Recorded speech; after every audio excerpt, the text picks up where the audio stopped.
야, 거기 앉아 있는 거지, 할아버지. 여기가 당신 같은 더러운 놈이 앉을 자리인 줄 아세요? 당장 꺼지세요. 손님들이 이런 거 보면 기분 나빠한다고요. 저도 여기 앉을 권리가 있습니다. 권리? 웃기고 있네. 거짓 주제에 무슨 권리 타령이야?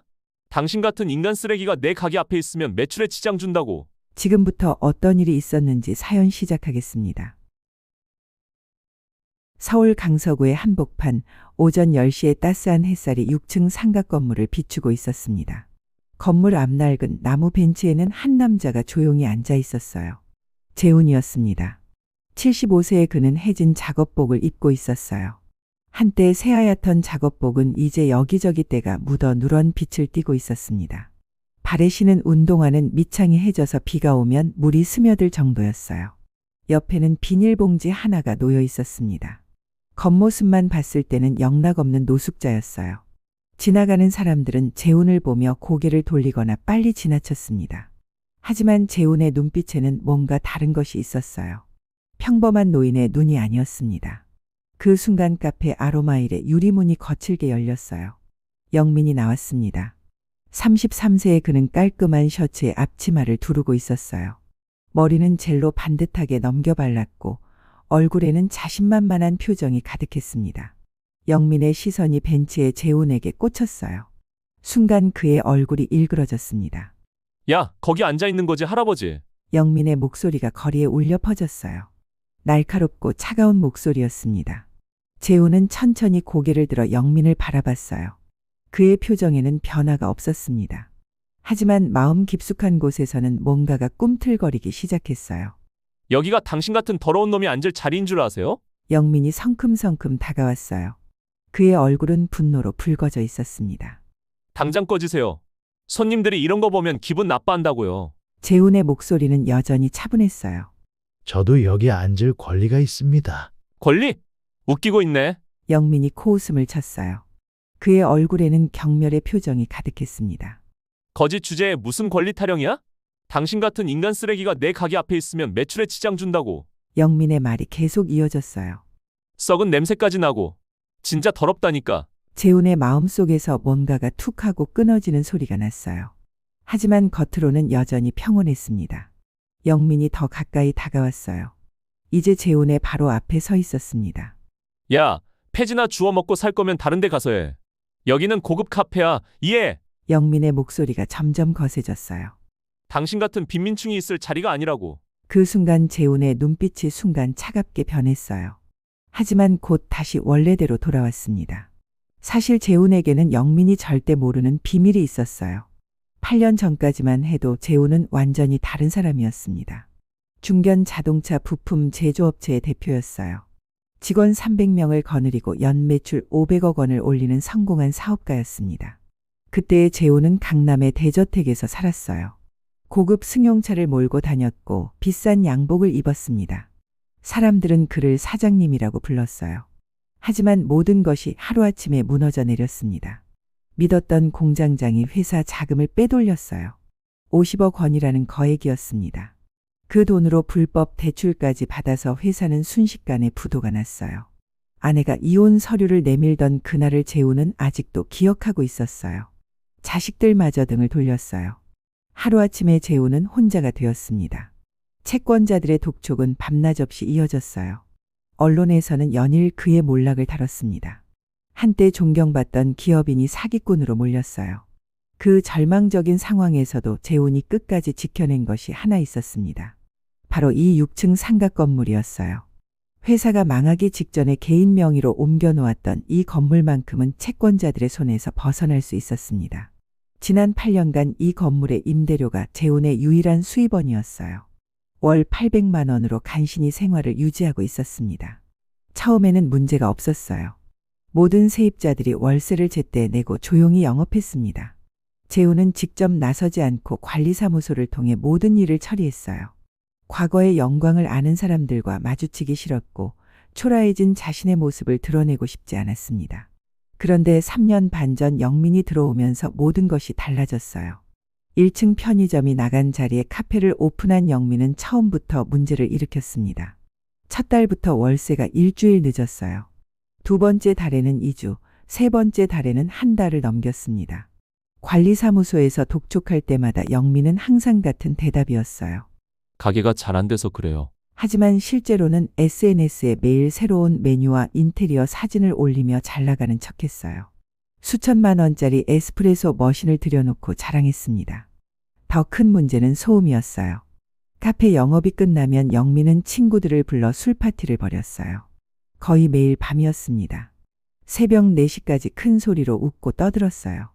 노래방 기계까지 설치해서 노래를 부르고 춤을 췄습니다. 심지어 불법 도박까지 하는 것이 목격되었어요. 주변 상인들과 주민들의 민원이 빗발쳤어요. 지금까지 무려 63건이나 접수되었습니다. 위층에 사는 대학생 수연이는 시험 기간에도 잠을 이룰 수 없었어요. 결국 성적이 떨어졌고 이사를 고려하고 있었습니다. 치킨집을 운영하는 오 사장은 새벽 4시에 일어나야 하는데 소음 때문에 잠들 수가 없었어요. 매출까지 떨어졌습니다.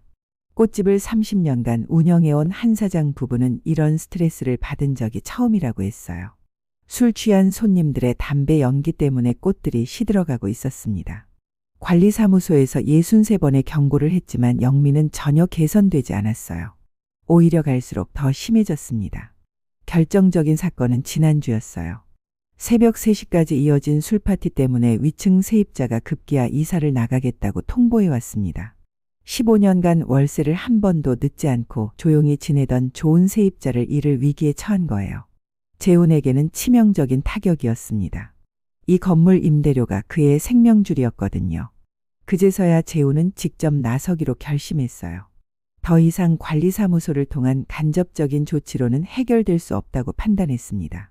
영민이 어떤 사람인지, 평소에 어떻게 행동하는지 직접 눈으로 확인해 보기로 했어요. 며칠 전부터 재훈은 낡은 옷을 입고 카페 앞 벤치에 앉아 영민을 관찰하기 시작했습니다.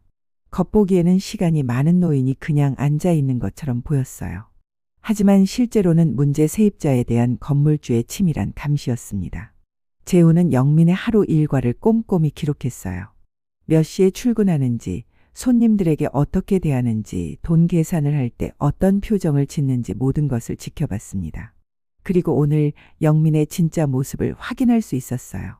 돈도 제대로 내지 않으면서 건물주를 거지라고 모욕하는 몰상식한 인간이었습니다. 정말로 뻔뻔하네. 영민이 재훈을 내려다보며 소리쳤어요. 경찰 부를 거야. 불법 점거라고 신고할 테니까 각오해. 재훈은 여전히 조용했어요. 하지만 그의 마음속에는 분노가 차오르고 있었습니다. 단순히 모욕당한 것 때문만이 아니었어요. 자신의 건물에서 자신 앞에서 월세도 제대로 내지 않는 세입자가 건물주에게 이런 대우를 하고 있다는 사실이 참을 수 없었습니다. 하지만 아직 때가 아니었어요. 재훈은 영민의 진짜 모습을 더 지켜보기로 했습니다. 복수는 신중하게 그리고 완벽하게 해야 했어요. 카페 안에서 이 모든 상황을 지켜보던 직원 미영이는 마음이 무거웠어요. 그녀는 영민의 평소 행동들을 너무나 잘 알고 있었습니다. 월세를 제때 내지 않는 것, 밤늦게 친구들과 시끄럽게 노는 것. 그런 주제에 무고한 할아버지를 이렇게 대하는 것이 옳지 않다고 생각했어요. 영민은 재훈이 움직이지 않자 더욱 화가 났어요. 내일까지도 여기 있으면 진짜 경찰 부를 거예요. 그는 카페 안으로 들어가며 협박하듯 말했어요. 문이 닫히자 다시 조용해진 거리에서 재훈은 여전히 벤치에 앉아 카페를 바라봤습니다. 그의 입가에는 알 수 없는 미소가 스쳤어요. 곧 모든 것이 밝혀질 거였습니다. 그리고 그때가 되면 누가 진짜 이곳을 떠나야 하는지 분명해질 거예요. 재훈의 눈빛에는 8년 전 제조업계를 호령하던 CEO의 날카로움이 되살아나고 있었습니다. 다음 날 오전 10시 재훈의 작은 원룸의 노크 소리가 울렸어요. 똑똑똑. 문을 열자 정장을 입은 중년 남성이 서 있었습니다. 손에는 두꺼운 서류 가방을 들고 있었어요. 상우였습니다. 43세의 그는 부동산 관리 전문가였어요. 재훈이 건설회사를 운영하던 시절부터 그를 보좌해온 충실한 부하였습니다. 회사가 망한 후에도 상우는 재훈의 마지막 자산인 이 건물을 8년간 성심성의껏 관리해왔어요. 재훈이 직접 만나자고 한 것은 정말 오랜만이었거든요. 재훈은 상우를 안으로 안내했습니다. 좁은 원룸이었지만 깔끔하게 정리되어 있었어요. 상우는 탁자 앞에 앉아 두꺼운 파일을 펼쳤습니다. 그 안에는 지난 3년 반 동안 영민과 관련된 모든 기록이 정리되어 있었어요. 사장님, 이제 더 이상 참기 어려울 것 같습니다. 상우의 첫 마디가 재훈의 마음을 무겁게 만들었어요. 파일의 첫 페이지를 넘기자 영민의 입주 계약서가 나왔습니다. 2021년 3월 15일. 그때만 해도 모든 것이 괜찮아 보였어요. 월세 연체부터 말씀드리겠습니다. 상우가 침통한 목소리로 보고를 시작했어요. 2021년 4월부터 현재까지 총 8차례 연체했습니다. 가장 심했던 작년에는 7개월 동안 단 한 푼도 내지 않았어요. 재훈의 마음속에서 뭔가가 꽉 막히는 느낌이 들었습니다. 상우가 계속 설명했어요. 매번 사정이 어렵다고 변명했지만 실제로는 SNS에 새로운 장비 자랑을 올리고 있었습니다. 월세 150만 원도 못 내면서 3천만 원짜리 에스프레소 머신을 샀어요. 파일 속에는 영민의 SNS 캡처 화면들이 가득했어요. 화려한 카페 인테리어와 비싼 장비들을 자랑하는 게시물들이었습니다. 재훈의 가슴이 답답해졌어요. 소음 민원은 더 심각합니다. 상우의 목소리가 더욱 낮아졌어요. 현재까지 63건이 접수되었습니다. 거의 매일 밤 새벽 4시까지 술파티를 벌였어요. 노래방 기계까지 설치해서 노래를 부르고 춤을 췄습니다. 파일에는 민원 접수 기록들이 날짜 순으로 정리되어 있었어요. 처음에는 일주일에 한 번 정도였지만 점점 빈도가 늘어났습니다. 심지어 불법 도박장까지 운영했다는 신고도 들어왔어요. 재훈의 손이 떨렸습니다. 자신의 건물에서 이런 일이 벌어지고 있었다니. 상우가 파일의 다른 부분을 펼쳤어요. 피해자들의 증언을 들어보시겠어요? 첫 번째는 위층에 사는 대학생 수연이의 이야기였어요. 중요한 시험이 있어서 일찍 자려고 했는데 아래층에서 들려오는 소음 때문에 집중할 수 없었다고 했습니다. 이런 일이 몇 달째 반복되고 있어서 성적이 떨어졌대요. 재훈의 마음이 아팠어요. 열심히 공부하는 학생의 미래가 영민 때문에 망가지고 있었습니다. 지난주에는 참다 못해 관리사무소에 전화를 걸어 항의했지만 최영민 씨가 오히려 화를 내며 직접 찾아와 협박했다고 합니다. 재훈의 안에서 분노가 치솟았어요. 상우가 계속 읽어주었어요. 치킨집을 운영하는 오 사장님도 마찬가지입니다. 새벽 4시에 일어나 장을 보러 가야 하는데 카페에서 들려오는 소음 때문에 잠들 수가 없다고 했어요. 매출까지 떨어졌다고 하시더라고요. 피곤해서 일에 집중할 수 없으니까요. 재훈의 가슴이 조여왔습니다. 성실하게 살아가는 사람들이 영민 때문에 고통받고 있었어요. 꽃집을 30년간 운영해온 한 사장님 부부는 이렇게 말씀하셨습니다. 상우가 음성을 낮춰 말했어요. 새벽까지 이어지는 소음 때문에 잠을 설치는 것은 물론이고 술에 취한 손님들이 가게 앞에서 큰 소리로 통화하거나 담배를 피우는 바람에 꽃들이 시들어버렸다고 하셨어요. 30년간 이 자리에서 꽃집을 운영해왔지만 이렇게 스트레스를 받은 적은 처음이라고 하시더라고요. 재훈의 마음이 무너져 내렸어요. 평생을 한자리에서 성실하게 살아온 부부가 이런 고통을 받고 있다니. 상우가 파일의 마지막 부분을 넘겼어요. 여러 번 관리사무소에 민원을 넣었지만 별다른 조치가 없어서 포기한 상태라고 하셨습니다. 심지어 지난달에는 최영민 씨의 친구들이 치킨집 앞에 쓰레기를 버리고 가는 일까지 벌어졌어요. 재훈의 주먹이 저절로 쥐어졌습니다. 관리사무소에서는 63번의 경고를 했습니다. 상우의 목소리에 피로가 섞여 있었어요. 하지만 최영민 씨는 계속 똑같은 변명만 늘어놓았어요. 죄송합니다. 앞으로는 조용히 하겠습니다. 하지만 며칠 후면 똑같은 일이 반복되었습니다. 재훈의 마음속에서 무언가가 폭발할 것 같았어요. 상우가 가장 충격적인 소식을 마지막에 꺼냈어요. 그런데 사장님, 결정적인 일이 벌어졌습니다. 그의 얼굴이 더욱 어두워졌어요. 지난주 새벽 3시까지 이어진 술파티 때문에 위층 세입자가 급기야 이사를 나가겠다고 통보해왔습니다. 재훈의 얼굴이 창백해졌어요. 15년간 월세를 한 번도 늦지 않고 조용히 지내던 정말 좋은 세입자예요. 그분을 잃게 될 위기에 처했습니다. 재훈에게는 치명적인 타격이었어요. 이 건물 임대료가 그의 생명줄이었거든요. 월세 수입이 줄어들면 재훈의 생활 자체가 불가능해질 수도 있었습니다. 더 이상 참을 수 없습니다. 재훈이 드디어 입을 열었어요. 그의 목소리는 차갑고 단호했습니다. 이제 직접 조치를 취하겠습니다. 상우의 얼굴에 안도의 표정이 스쳤어요. 그도 3년 반 동안 영민 때문에 얼마나 고생했는지 몰랐습니다. 매달 월세 독촉을 해야 했고 주변 상인들과 주민들의 민원을 처리해야 했어요. 영민의 변명과 약속 위반을 견뎌야 했습니다. 하지만 재훈이 직접 나서지 않기를 원했기 때문에 관리사무소 선에서 해결하려고 노력했던 거예요. 이제야 건물주가 직접 움직이겠다고 하니 모든 문제를 근본적으로 해결할 수 있을 것 같았습니다. 사장님, 어떻게 하시겠습니까? 상우가 조심스럽게 물었어요. 재훈의 눈빛이 달라졌습니다. 8년 전 제조업계를 호령하던 CEO의 날카로움이 되살아나고 있었어요. 먼저 계약서를 다시 검토해 보세요. 재훈의 목소리가 차분하지만 단단했어요. 월세 연체에 대한 조항, 소음으로 인한 민원 발생 시 계약 해지 조항, 건물 내 질서 유지 의무까지 모든 것을 확인하세요. 상우가 고개를 끄덕였어요. 그리고 3년 반 동안의 모든 위반 사항을 정확한 날짜와 함께 정리하세요. 법정에서도 사용할 수 있는 수준으로요. 재훈의 계획이 머릿속에서 구체화되고 있었어요. 영민 씨는 이 모든 조항을 위반했습니다. 이제 그에 대한 정당한 대가를 치르게 할 때입니다. 상우의 마음이 벅차올랐어요. 드디어 제대로 된 조치가 취해질 거였습니다. 사장님, 제가 모든 준비를 완벽하게 하겠습니다. 상우의 목소리에 힘이 실렸어요. 재훈이 창밖을 바라봤습니다. 저 멀리 자신의 건물이 보였어요. 8년 전 모든 것을 잃었을 때 마지막으로 지켜낸 소중한 자산이었습니다. 이 건물만큼은 아무도 함부로 할 수 없다는 확신이 들었어요. 복수는 신중하게 그리고 완벽하게 해야 합니다. 재훈의 마음속에서 계획이 서서히 모습을 드러내고 있었어요. 영민은 아직 자신이 어떤 상대와 싸우고 있는지 전혀 모르고 있었습니다.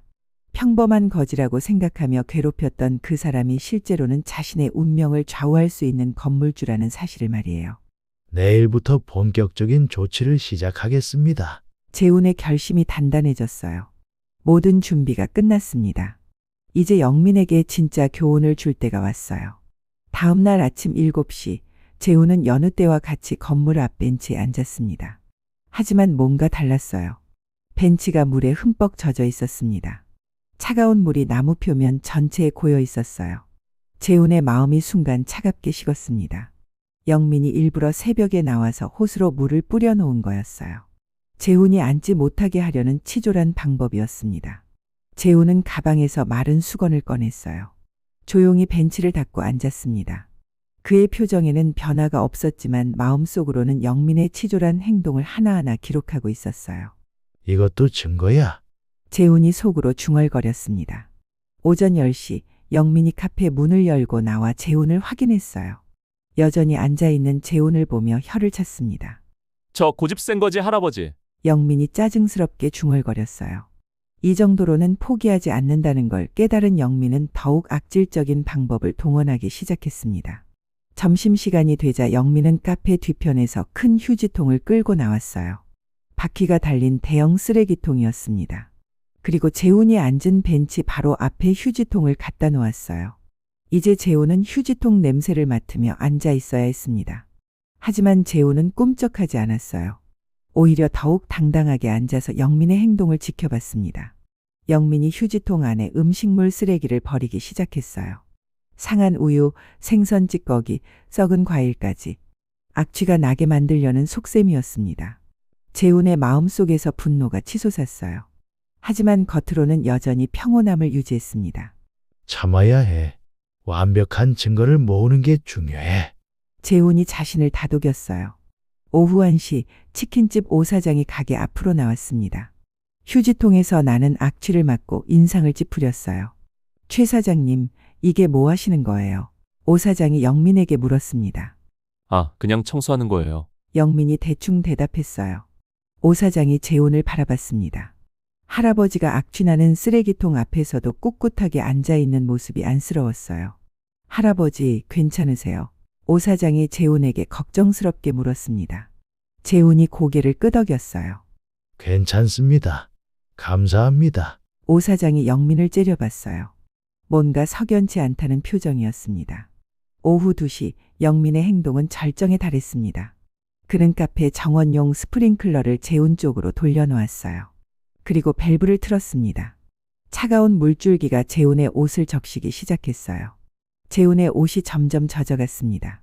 10월의 차가운 물이 그의 몸을 파고들었어요. 하지만 재훈은 자리에서 일어나지 않았습니다. 이 순간을 목격한 주변 상인들의 반응은 영민의 예상과 달랐어요. 치킨집 오 사장이 가장 먼저 나섰습니다. 야, 최영민. 뭐 하는 거야?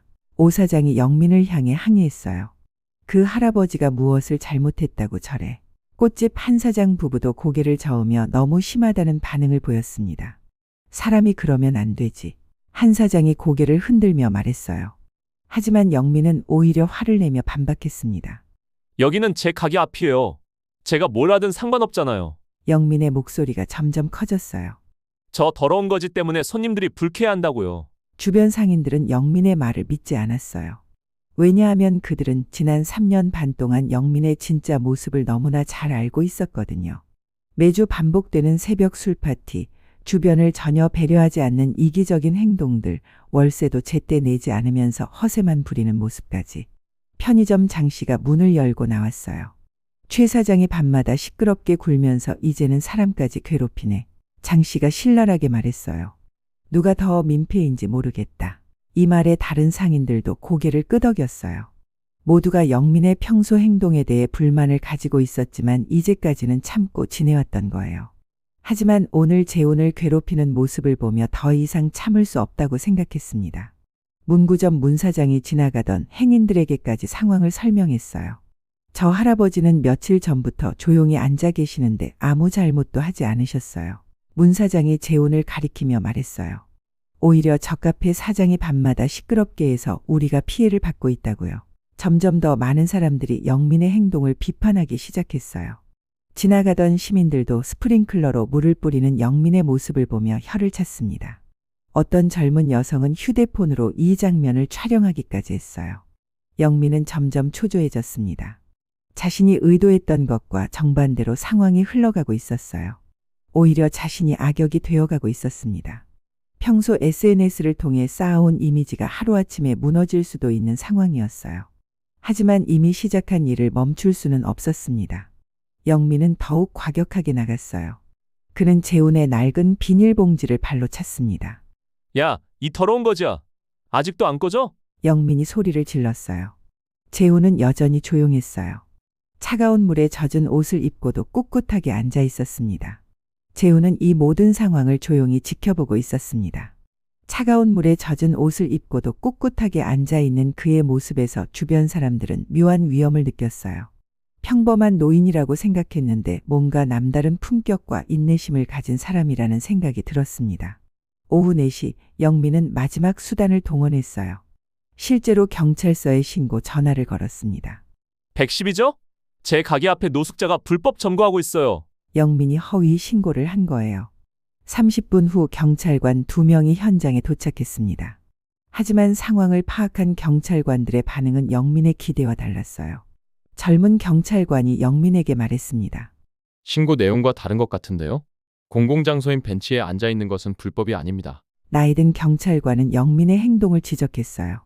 오히려 무고한 시민에게 물을 뿌리고 괴롭히는 행위가 더 문제 같은데요? 경찰관이 차가운 목소리로 말했어요. 이런 식으로 또 신고하시면 무고죄로 처벌받을 수 있습니다. 경찰관들이 돌아간 후 영민은 완전히 당황했어요. 자신의 모든 시도가 실패로 돌아갔을 뿐만 아니라 오히려 자신이 비판받는 상황이 된 거예요. 반면 재훈은 여전히 침착했습니다. 젖은 옷을 가볍게 털고 다시 벤치에 앉았어요. 그의 눈빛에는 변함없는 확신이 담겨 있었습니다. 주변 상인들과 시민들은 이제 완전히 재훈 편이 되었어요. 그들은 영민의 평소 행동을 알고 있었기 때문에 오늘의 일이 결코 우연이 아니라는 것을 깨달았습니다. 영민은 카페 안으로 들어가며 분노에 떨었어요. 하지만 그는 아직 몰랐습니다. 자신이 괴롭히고 있는 그 노인이 바로 자신의 건물주라는 사실을, 그리고 자신의 모든 행동이 기록되고 있다는 사실을 말이에요. 재훈은 휴대폰을 꺼내 오늘 있었던 일들을 차근차근 메모했습니다. 벤치에 물 뿌리기, 휴지통으로 괴롭히기, 스프링클러 사용, 가방발로 차기, 무고한 경찰 신고까지. 모든 것이 완벽한 증거가 되고 있었어요. 재훈의 입가에 차가운 미소가 스쳤습니다. 이제 정말로 영민에게 교훈을 줄 때가 다가오고 있었어요. 그날 저녁 7시, 재훈은 여전히 카페 앞 벤치에 앉아 있었어요. 젖은 옷이 차가웠지만 그는 꿈쩍하지 않았습니다. 영민의 영업이 끝나기를 기다리고 있었어요. 마침내 카페에 불이 꺼지고 영민이 문을 잠그는 것을 확인한 후 재훈은 조용히 자리에서 일어났습니다. 이제 진짜 시작이었어요. 다음 날 오전 9시 재우는 상우에게 전화를 걸었습니다. 이제 정식으로 조치를 취하세요. 재훈의 목소리는 차갑고 단호했어요. 네, 사장님. 바로 준비하겠습니다. 상우의 목소리에 긴장감이 흘렀어요. 드디어 그 순간이 온 거였습니다. 상우는 즉시 계산기를 두드리기 시작했어요. 영민의 3년 반간 연체 기록을 바탕으로 정확한 금액을 산출해야 했습니다. 월세 150만 원에 8차례 연체. 각각의 연체 일수와 계약서상 연체료율 2%를 적용하면 상당한 금액이었어요. 가장 심각했던 작년 7개월 연체만 해도 원금 1,050만 원에 연체료가 630만 원이나 되었습니다. 다른 연체들까지 모두 합치면 총 연체료가 1,100만 원을 넘어섰어요. 원금과 연체료를 합쳐 영민이 실제로 내야 할 금액은 2,300만 원에 달했습니다. 상우는 이 숫자를 보며 다시 한번 확인했어요. 계산에 실수가 있어서는 안 되었거든요. 하지만 아무리 계산해도 결과는 같았습니다. 영민이 3년 반 동안 얼마나 무책임하게 행동했는지를 보여주는 명확한 증거였어요. 오전 10시 상우는 관리사무소 공식 레터헤드가 인쇄된 정식 공문을 작성하기 시작했습니다. 지금까지의 온정적인 독촉과는 완전히 다른 차가운 사무적인 톤으로 작성했어요. 더 이상 개인적인 사정이나 변명을 들어줄 여지가 없다는 것을 분명히 했습니다.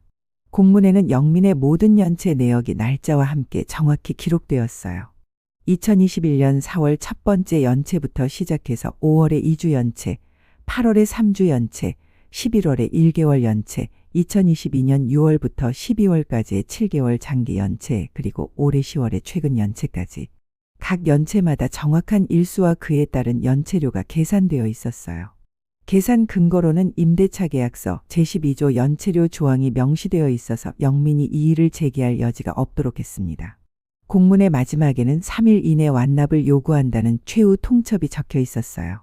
분할 납부나 추가 유예는 일체 불가능하다는 내용도 포함되어 있었습니다. 오전 10시 30분 상우가 카페 아로마일에 도착했어요. 영민은 평상시처럼 여유롭게 커피를 내리고 있었습니다. 어제 관리사무소 대표를 본 것이 신경 쓰이긴 했지만 설마 자신과 관련된 중대한 일이라고는 생각하지 못했어요. 평소 영민은 관리사무소를 우습게 여기는 경향이 있었어요. 월세를 늦게 내도 결국은 받아주었고 소음 민원이 들어와도 단순한 경고로 끝났거든요. 설마 이번에도 다를 것이라고는 생각하지 못했습니다. 상우가 카페 문을 열고 들어서자 영민은 밝게 인사했어요. 안녕하세요. 어제 건물 앞에서 본 것 같은데. 영민이 웃으며 말했어요. 어제 일이 우연의 일치라고 생각하며 가벼운 마음으로 대했습니다. 하지만 상우의 표정은 평소와 완전히 달랐어요. 온화하고 협조적이던 모습은 온데간데 없고 차갑고 공식적인 분위기만이 감돌았습니다. 상우는 표정 하나 바뀌지 않고 공문 봉투를 영민에게 건넸어요. 중요한 문서입니다. 즉시 확인하고 3일 이내 연락 주시기 바랍니다. 상우의 목소리에는 평소의 온화함이 전혀 없었어요. 영민은 봉투를 받아들고 궁금한 표정을 지었습니다. 뭔가 평상시와 다른 분위기에 불안감이 스쳤지만 아직까지는 심각한 상황이라고는 생각하지 못했어요. 봉투를 뜯어본 영민의 얼굴은 순간 창백해졌습니다. 공문 제목부터가 충격적이었어요. 임대료 연체에 따른 정산 요구. 무시무시한 제목이 그의 시선을 사로잡았습니다. 내용을 읽어 내려가면서 영민의 손이 떨리기 시작했어요. 3년 반간의 모든 연체 내역이 날짜와 함께 정확히 기록되어 있었습니다. 자신도 까먹고 있던 오래된 연체 기록까지 모두 기록되어 있는 것을 보고 경악했어요. 가장 충격적인 것은 마지막 총액이었습니다. 원금 1,200만 원, 연체료 1,100만 원, 총 2,300만 원 즉시 납부 요구. 영민은 이 숫자를 보고 현실감을 잃었어요. 연체료가 이렇게 많이 나올 줄은 꿈에도 생각하지 못했습니다. 지금까지 연체료에 대해서는 전혀 신경 쓰지 않았는데 계약서에 명시된 조건을 정확히 적용하면 이런 천문학적인 숫자가 나오는 거였어요. 영민은 급하게 상우를 붙잡고 항의하려 했습니다. 이게 뭐예요? 연체료가 이렇게 많을 리 없어요. 영민의 목소리가 떨렸어요. 계산 착오가 있을 거예요. 하지만 상우는 냉정하게 대답했어요. 모든 계산이 임대차 계약서 제12조에 명시된 연체료율에 따른 정당한 금액입니다. 상우의 목소리는 차가웠어요. 월 2%씩 적용한 것이므로 이의를 제기할 여지가 없습니다. 영민은 당황하며 변명하기 시작했어요. 그동안 사정이 어려워서 그랬어요. 이런 식으로 갑자기 몰아붙이는 것은 너무해요. 영민이 애걸하듯 말했어요. 분할 납부라도 할 수 있게 해주세요. 하지만 상우의 대답은 단호했습니다. 건물주의 지시가 계약서대로 처리하라는 것입니다. 더 이상 특별한 배려는 없습니다. 영민은 급하게 다른 방법을 찾아보려 했어요. 그럼 건물주와 직접 만나서 상의하고 싶어요. 제가 직접 사정을 말하면 이해해 주실 거예요. 상우는 고개를 저으며 거절했어요. 건물주가 현재 매우 화가 나 있는 상태입니다. 상우의 목소리가 더욱 차가워졌어요. 최영민 씨의 그동안 행동에 대해 상당한 불만을 가지고 계십니다. 영민이 무슨 행동이냐고 되물었을 때 상우는 또 다른 봉투를 꺼냈어요. 두 번째 폭탄이었습니다. 이번에는 소음 민원에 관한 공식 경고장이었어요. 제목만 봐도 영민의 간담이 서늘해졌습니다. 소음으로 인한 임대차 계약 위반 경고 및 최종 통보. 무서운 제목이었어요. 경고장에는 지난 3년 반간의 모든 소음 민원이 상세히 기록되어 있었습니다. 총 63건의 민원, 각 민원의 접수 일시와 구체적인 내용, 관리사무소의 경고에도 불구하고 계속된 재발 사실, 그리고 피해를 본 상인들과 주민들의 이름까지 모두 기록되어 있었어요. 영민은 자신이 이렇게 많은 민원을 일으켰는지 처음 알게 되었습니다. 63건이라는 숫자가 주는 충격은 상당했어요. 일주일에 한 번꼴로 민원이 들어왔다는 계산이었습니다. 더욱 충격적인 것은 민원 내용들이었어요. 새벽 4시까지 이어지는 술파티, 노래방 기계를 이용한 소음, 친구들과의 큰 소리 대화, 음악 소리를 크게 틀고 춤추는 소리, 심지어 손님들이 건물 앞에서 고성방가를 부르는 것까지. 각각의 민원마다 피해자의 이름과 연락처가 기록되어 있어서 영민은 자신이 얼마나 많은 사람들에게 피해를 주었는지 실감할 수 있었어요. 경고장의 마지막 문단은 영민에게 치명적이었습니다. 향후 소음 민원이 한 건이라도 더 발생할 경우 임대차 계약서 제15조에 따라 즉시 계약을 해지한다는 내용이었어요. 아무런 유예 기간도 추가 경고도 없이 즉시 퇴거 조치한다는 거였습니다. 영민은 완전히 당황했어요. 3년 반간 자신이 얼마나 많은 민원을 일으켰는지 정확히 알게 된 것도 충격이었지만 더 큰 충격은 건물주가 이 모든 것을 정확히 파악하고 있다는 사실이었습니다. 영민이 떨리는 목소리로 항의했어요. 그동안 한 번도 이렇게 강하게 나온 적이 없었는데 너무 심해요. 상우는 영민의 항의를 차갑게 일축했습니다. 3년 반간 63번의 경고가 부족했나요? 상우가 반문했어요. 이제 건물주의 인내심이 한계에 달했습니다. 영민은 마지막으로 애원하는 목소리로 건물주와의 직접 만남을 요청했어요. 무릎 꿇고 사과하겠어요. 제발 기회를 주세요. 상우는 잠시 망설이는 척하더니 대답했어요. 건물주가 직접 만남을 원할지 의문입니다. 최영민 씨에 대한 인상이 매우 좋지 않거든요. 그러면서 상우는 의미심장한 말을 덧붙였어요. 건물주가 최영민 씨의 평소 행동을 모두 지켜보고 계셨습니다. 상우의 목소리가 더욱 차가워졌어요. 며칠 전 건물 앞에서 어떤 일이 있었는지도 모두 알고 계십니다. 영민은 순간 등골이 오싹해졌어요. 며칠 전 건물 앞에서 있었던 일이라고 하면 그 거지 할아버지를 괴롭혔던 일을 말하는 것일 수도 있었습니다. 설마 그 일을 건물주가 알고 있다는 거였을까요? 하지만 영민은 그 연관성을 정확히 파악하지 못했어요. 거지와 건물주 사이에 어떤 관계가 있다는 생각은 여전히 하지 못했습니다. 단순히 건물주가 주변 상황을 파악하고 있다는 정도로만 해석했어요. 상우가 카페를 나간 후 영민은 2개의 공문을 들고 완전히 멘붕에 빠졌습니다. 2,300만 원이라는 거액을 당장 마련할 방법도 없고 소음 민원 한 것만 더 들어와도 쫓겨난다는 최후 통첩까지 받았어요. 평소 자신만만했던 영민의 자신감은 완전히 무너져 내렸습니다. 3년 반간 자신이 얼마나 무책임하게 행동했는지 처음으로 깨닫게 되었어요. 영민의 마음속에서 뭔가가 툭 하고 끊어지는 소리가 났습니다. 이제 진짜 위기였어요. 3일이 지났습니다. 영민은 2,300만 원을 마련하지 못했어요. 은행 대출도 거절당했고 지인들도 모두 외면했으며 가족들도 도움을 줄 수 없다고 했습니다. 이 3일간 영민의 절망적인 노력은 처참했어요.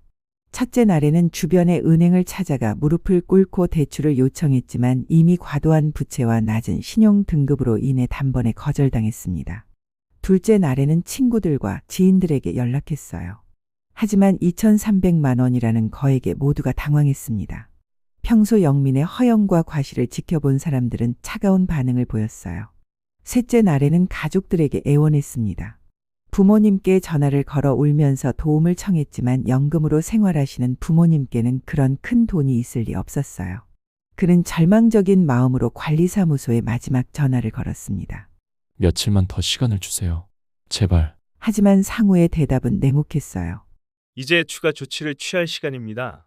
다음 날 오전 9시 상우가 또 다른 공문을 들고 카페에 나타났습니다. 이번에는 영민의 얼굴이 완전히 절망으로 일그러졌어요. 공문 제목이 그의 운명을 결정짓는 것이었습니다. 임대차 계약 해지 통보서. 영민은 떨리는 손으로 공문을 받아들었어요. 내용을 읽어보니 더욱 충격적이었습니다. 단순히 월세 연체만이 아니라 3년 반간의 모든 계약 위반 사항이 조목조목 기록되어 있었어요. 월세 연체, 소음 민원, 무단 용도 변경, 건물 관리 규정 위반, 다른 세입자들에게 끼친 피해까지. 그리고 마지막으로 가장 충격적인 부분이 있었습니다. 건물주에 대한 인격 모독 행위. 며칠 전 건물 앞에서 벌어진 일까지 정확히 기록되어 있었어요. 물 뿌리기, 휴지통으로 괴롭히기, 스프링클러 사용, 가방발로 차기, 무고한 경찰 신고까지. 영민은 이 마지막 부분을 보며 온몸이 얼어붙었어요. 건물주가 그 거지 할아버지와 관련이 있다는 것을 처음으로 깨달았습니다. 하지만 아직도 정확한 연관성은 파악하지 못했어요. 계약 해지 통보서의 결론은 명확하고 무자비했습니다. 7일 이내 완전 퇴거, 모든 개인 물품 반출 완료, 영업 중단 및 간판 철거, 원상 복구 후 열쇠 반납. 이의가 있으면 건물주와 직접 면담 후 최종 결정. 영민은 마지막 희망을 붙잡았어요. 건물주와의 직접 면담이었습니다. 무릎 꿇고 사과하면서 용서를 빌 생각이었어요. 자신의 진심 어린 반성을 보여주면 어떻게든 기회를 얻을 수 있을 거라고 믿었습니다. 영민이 간절하게 건물주와의 면담을 요청하자 상우는 잠시 망설이는 듯했어요. 오늘 오후 3시에 건물 앞에서 만나주시겠다고 합니다. 상우가 전했어요. 이것이 마지막 기회입니다. 영민은 그 소식에 희망을 품었어요. 직접 만나서 사정을 설명하면 어떻게든 해결될 거라고 생각했습니다. 그는 정중한 복장을 갖춰 입고 사과문까지 준비했어요. 머리를 깔끔하게 빗고 가장 비싼 정장을 꺼내 입었습니다. 오후 2시부터 영민은 거울 앞에서 사과하는 연습을 했어요. 어떤 말로 시작할지, 어떻게 진심을 전달할지 수십 번 반복했습니다. 그는 건물주의 마음을 돌릴 수 있다고 확신했어요. 오후 2시 50분, 영민은 건물 앞에 나와서 건물주를 기다렸습니다. 평소 자신만만했던 모습은 온데간데 없고 초라하고 절망적인 모습이었어요. 손에는 정성스럽게 작성한 사과문을 들고 있었습니다. 그는 어떤 사람이 건물주일지 상상해봤어요. 아마도 50-60대의 중년 사업가일 거라고 생각했습니다. 정장을 입고 비서를 대동한 위험 있는 모습을 그려봤어요. 그런 분께 정중하게 사과하면 분명 용서받을 수 있을 거라고 믿었습니다. 주변 상인들도 이 상황을 지켜보고 있었어요. 치킨집 오 사장은 가게 앞에 나와서 팔짱을 끼고 서 있었습니다. 꽃집 한 사장 부부도 호기심 어린 눈으로 바라보고 있었어요. 모두들 영민이 어떤 결말을 맞을지 궁금해했습니다. 오후 3시 정각, 멀리서 한 사람이 걸어오는 것이 보였어요. 깔끔한 네이비 정장을 입고 서류 가방을 든 중년 남성이었습니다. 머리는 단정하게 넘겨 빗었고 걸음걸이에는 품격이 느껴졌어요. 가죽 구두 소리가 또각또각 울리며 위험을 더했습니다. 영민은 그 사람이 건물주일 거라고 확신했어요. 급하게 인사를 준비하며 고개를 숙였습니다. 사과문을 펼쳐들고 무릎을 꿇을 준비까지 했어요. 그런데 그 남성이 가까이 오면서 얼굴이 선명해지자 영민의 온몸이 순간 얼어붙었습니다. 손에 들고 있던 사과문이 바닥에 떨어졌어요. 그 사람은 바로 며칠 전까지 자신이 괴롭혔던 그 거지 할아버지였습니다. 하지만 지금의 모습은 완전히 달랐어요. 고급스러운 정장 차림의 당당한 자세, 그리고 눈빛에는 위엄과 권위가 가득했습니다. 마치 다른 사람처럼 변해 있었어요. 재훈이 영민 앞에 서서 차분하면서도 위엄 있는 목소리로 말했습니다. 안녕하세요. 건물주 이재훈입니다. 그 순간 영민의 머릿속이 하얗게 변했어요. 자신이 거지라고 생각하며 괴롭혔던 그 할아버지가 바로 자신의 건물주였다는 충격적인 사실을 깨달았습니다. 현실감을 잃고 비틀거렸어요. 영민은 말을 할 수 없었습니다. 입이 벌어진 채 재훈을 바라볼 뿐이었어요. 3년 반간 월세를 제때 내지 않으면서 며칠 전에는 물까지 뿌리며 모욕했던 그 사람이 바로 자신의 운명을 좌우하는 건물주였다는 사실이 믿어지지 않았습니다. 재우는 영민의 충격적인 표정을 차분히 바라봤어요. 그의 얼굴에는 만족스러운 미소가 스쳤습니다. 3년 반간 준비해온 이 순간이 드디어 왔어요. 완벽한 복수의 클라이맥스였습니다. 영민이 간신히 정신을 차리고 떨리는 목소리로 말했어요. 설마 정말 할아버지가 건물주이신 건가요? 이건 꿈이죠? 현실일 리가 없어요. 재우는 고개를 끄덕였습니다. 그리고 차근차근 설명하기 시작했어요. 자신이 이 건물의 유일한 소유주라는 것, 3년 반간 영민의 모든 행동을 지켜보고 기록해왔다는 것, 며칠 전 카페 앞에서의 일도 모두 직접 경험했다는 것. 영민은 무릎이 꺾이며 바닥에 주저앉았어요. 자신이 얼마나 큰 실수를 했는지 깨달았습니다. 건물주에게 월세를 제때 내지 않은 것도 모자라 직접 만나서 모욕하고 괴롭혔다는 사실이 믿을 수 없었어요. 주변에서 지켜보던 상인들도 경악했습니다. 그들도 그 할아버지가 건물주였다는 사실을 처음 알게 되었어요. 재우는 영민을 내려다보며 조용하면서도 위험 있는 목소리로 말하기 시작했습니다. 지금부터 최영민 씨의 3년 반간 행적을 정리해 보겠습니다. 재훈의 목소리는 차갑고 단호했어요. 첫 번째로 월세 연체 문제, 두 번째로 소음 민원 문제, 세 번째로 무단용도 변경 문제, 네 번째로 건물 관리 규정 위반까지. 그리고 마지막으로 가장 용서할 수 없는 일이었습니다. 며칠 전부터 오늘까지 저를 거지라고 생각하며 저지른 일들입니다. 재훈의 목소리가 차가워졌어요. 벤치에 물을 뿌려놓고 더러운 거지라고 모욕한 일, 휴지통을 가져다 놓고 음식물 쓰레기까지 버려 악취가 나게 만든 일, 스프링클러로 차가운 물을 뿌리고 가방을 발로 찬 일, 그리고 무고한 경찰 신고까지. 영민은 자신의 모든 행동이 기록되고 있었다는 사실에 경악했어요. 그는 떨리는 목소리로 사과하기 시작했습니다. 죄송합니다. 정말 죄송합니다. 몰랐어요. 정말 몰랐어요. 하지만 재훈의 표정은 조금도 누그러지지 않았어요. 몰랐다고요? 그럼 거지라고 생각했으면 그렇게 대해도 되는 건가요? 재훈이 차가운 목소리로 물었어요. 사람을 사람으로 보지 않아도 되는 건가요? 영민은 할 말이 없었습니다. 재훈의 질문이 핵심을 찔렀거든요. 설령 정말 거지였다고 해도 그렇게 대할 권리는 없었어요. 재훈은 계속해서 말했습니다. 최영민 씨는 3년 반간 이 건물에서 온갖 민폐를 끼쳤습니다. 월세도 제때 내지 않고 소음으로 주변 사람들을 괴롭히고 건물 관리 규정도 무시했어요. 재훈의 목소리에 분노가 섞여 있었어요. 그런 주제에 건물주인 저를 거지라고 생각하며 모욕했습니다. 영민은 무릎을 꿇고 애원했어요. 용서해 주세요. 제발 용서해 주세요. 앞으로는 절대 그런 일 없을 거예요. 하지만 재훈은 고개를 저었어요. 3년 반간 63번의 기회를 드렸지만 단 한 번도 개선되지 않았습니다.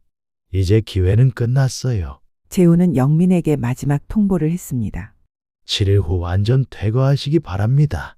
이의나 추가 협상은 받지 않겠습니다. 영민이 울먹이며 재차 애원했지만 재훈은 돌아서기 시작했어요. 그때 재훈이 마지막 한마디를 던졌습니다. 최영민 씨께서 저에게 하신 말씀을 그대로 돌려드립니다. 재훈의 목소리는 차갑고 단호했어요. 이제 정말로 거리를 경험해 보시길 바랍니다. 이 말을 남기고 재훈은 당당하게 걸어갔습니다. 뒤에는 절망에 빠진 영민이 바닥에 무릎 꿇어져 있었어요. 주변에서 이 광경을 지켜본 상인들과 주민들의 반응은 폭발적이었습니다. 치킨집 오 사장이 가장 먼저 박수를 쳤어요. 꽃집 한 사장 부부는 고개를 끄덕이며 만족스러워했습니다. 편의점 장 씨는 아예 환호성을 질렀어요. 모든 사람들이 재훈의 결정을 전폭 지지했습니다. 반면 영민은 완전히 고립되었어요. 그를 동정하거나 도와주려는 사람은 아무도 없었습니다. 3년 반간 자신의 행동이 얼마나 많은 사람들에게 피해를 주었는지 뼈저리게 깨달았지만 이미 늦었어요.